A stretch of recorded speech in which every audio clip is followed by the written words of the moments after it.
সিরাজগঞ্জ পৌরসভা পরিচালিত new supermarket একসময় স্থানীয়দের কাছে জনপ্রিয়তা পেলেও বর্তমানে তা পরিণত হয়েছে নেশাখোরদের আড্ডা ও ময়লার ভাগাড়ে।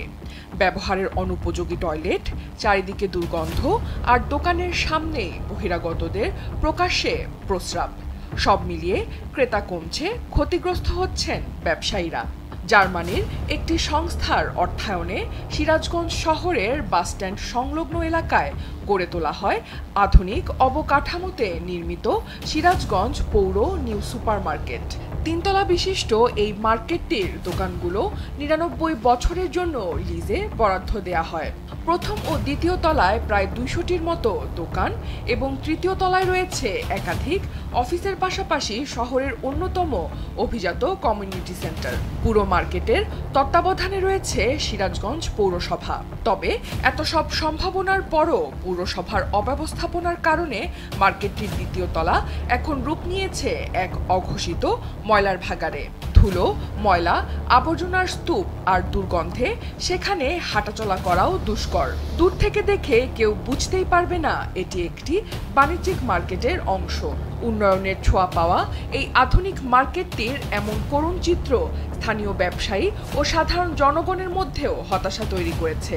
সঠিক রক্ষণাবেক্ষণ আর নিয়মিত পরিষ্কার পরিচর্যার অভাবে নষ্ট হচ্ছে ভবনটির সৌন্দর্য আর বিনিয়োগকারীদের আশাও। মার্কেটের অভ্যন্তরে বহিরাগতদের অবাধ আনাগোনা এখন এক পরিচিত দৃশ্য। কেউ করছে প্রকাশ্যে মাদক সেবন, কেউ আবার দোকানের সামনেই সেরে নিচ্ছে প্রাকৃতিক কাজ। চারিদিকে ঘুরে বেড়ায় কুকুর বিড়াল। ব্যবহারের অনুপযোগী হয়ে পড়েছে মার্কেটের টয়লেট ও বাথরুম। বিদ্যুৎ সংযোগের অবস্থাও করুণ। বহু দোকানে নেই বিদ্যুতের নিরবিচ্ছিন্ন সংযোগ, আবার কোথাও টাঙানো বাল্বগুলো বহুদিন ধরে জ্বলছে না। সন্ধ্যার পর যেন গোটা মার্কেটটাই ঢেকে যায় অন্ধকারে। এইসব সমস্যা ঘিরে অতিষ্ঠ ব্যবসায়ীরা। তাদের অভিযোগ, সমস্যাগুলোর মূলে রয়েছে পৌরসভার উদাসীনতা ও দায়িত্বহীনতা। এ জায়গায় যে ওয়াশরুমগুলো আছে ওই জায়গায় কোনো যাওয়া যায় না আর কি। পরিবেশটা অনেক নোংরা আর অনেক বাজে পোলাপান আসে। ওনারা ওই জায়গায় নেশার পানি হয়তো বা করে, ওখানে যাওয়া যায় না, পরিবেশটা খুবই খারাপ। মানুষ কাস্টমার উপরে আসে ঠিকই, কিন্তু যখন দেখে যে এরকম পরিবেশ গন্ধকয়, মানুষজন নেশাগ্রস্ত পোলাপান হাঁটাহাঁটি করে বা মেয়েরা উপরে উঠতে চায় না। সিগারেট খেয়ে আগুন ফালাইছিল, আগুন ধরে গেছিল, আমরা নিবাইছি। বাইচান্স যদি আগুনটা বড় আকারে ধারণ করতো আমাদেরই ক্ষতি, আমাদের দোকান আছে, মার্কেট পুড়ে যেত। আর এই ময়লা যদি আবর্জনা না ফেলায় তাহলে আমাদের আগুন যে কোনো মুহূর্তে আগুন ধরতে পারে, আমরা সমস্যা বেড়ে যাবো। আজে বাজে লোকও যাতায়াত করে, যে জন্য সিকিউরিটির অভাবে মেয়েরাও দোতলায় উঠতে চায় না। এজন্য আমরা এই দুর্গন্ধ এবং এগুলো মুক্ত একটা পরিবেশ চাই। পৌরসভা কর্তৃপক্ষকে বারবার জানানোর পরও কোনো ব্যবস্থা নিচ্ছেন না বলে দাবি করছেন স্বয়ং মার্কেট কমিটিও। জানিয়ে বিরক্ত তারা। আমাদের আসলে ব্যবস্থা নেওয়ার মতো কোনো কিছু নাই। এই মার্কেটটা পৌরসভার অধীনে চলে। আমরা যে ক্যাবিনেট আছি, আমরা দোকানদার এবং ব্যবসায়ীদের সহযোগিতা করে থাকি। এখানে আমাদের কোনো লাভ স্বার্থ নাই। আমরা পৌরসভাকে এখানে কোনো অপ্রীতিকর কোনো কিছু হইলে বা নোংরা যা কিছু আছে এই ব্যাপারে আমরা পৌরসভাকে বারবার অবগত করি। তারা কখনো কখনো লোক পাঠায়, কখনো পাঠায় না। আমরা 5 বার বললে হয়তো 1 বার শোনে।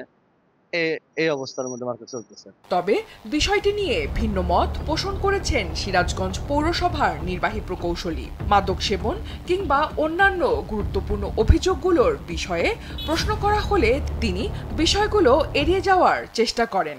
ওনাদের সাথে আমাদের যে চুক্তি হয়েছে সেই চুক্তিতে ওনারাই ওই প্রতিষ্ঠান বা ওই এলাকা পরিষ্কার রাখবে। না রাখলে ওনাদের সিকিউরিটি আমাদের কাছে হয়তো আছে, থাকার কথা। সেই সিকিউরিটি থেকে আমরা ওনাদের আমরা নিজেরা পরিষ্কার করে নেব এবং ওনাদের ওই টাকা কেটে দেবো, এরকম ব্যবস্থা আমাদের কাছে আছে। তো বাস্তব অবস্থা আমরা বারবার ওনাদেরকে বলতেছি এটা পরিষ্কার করেন, কিন্তু পরিষ্কার হচ্ছে না। আমরা এটার ব্যবস্থা নেব। তবে এ বিষয়ে দ্রুত ব্যবস্থা নেওয়ার আশ্বাস দিয়েছেন সিরাজগঞ্জ পৌরসভার প্রশাসকের দায়িত্বে থাকা সিরাজগঞ্জের অতিরিক্ত জেলা প্রশাসক। যদি নতুন দায়িত্বে রয়েছি, আমি পৌরসভার শীঘ্রই পৌরসভার যে মার্কেট কমিটি রয়েছে আমাদের যারা স্টেক হোল্ডার রয়েছে তাদেরকে সবাইকে নিয়ে শীঘ্রই যাতে মার্কেটের সৌন্দর্য বর্ধন, পরিষ্কার পরিচ্ছন্নতা এবং আমাদের পৌরসভার যারা দায়িত্ব মার্কেটে আগত ক্রেতা ও বিক্রেতা সহ সবার নিরাপত্তা নিশ্চিতকরণের পাশাপাশি মার্কেটে মাদক বন্ধ সহ পরিষ্কার পরিচ্ছন্নতার মধ্য দিয়ে কর্তৃপক্ষ ব্যবসায়ী ও ক্রেতাদের আস্থা ফেরাতে কাজ করবেন এমনটাই প্রত্যাশা সবার। অনন্যা দাস, দেশ টিভি।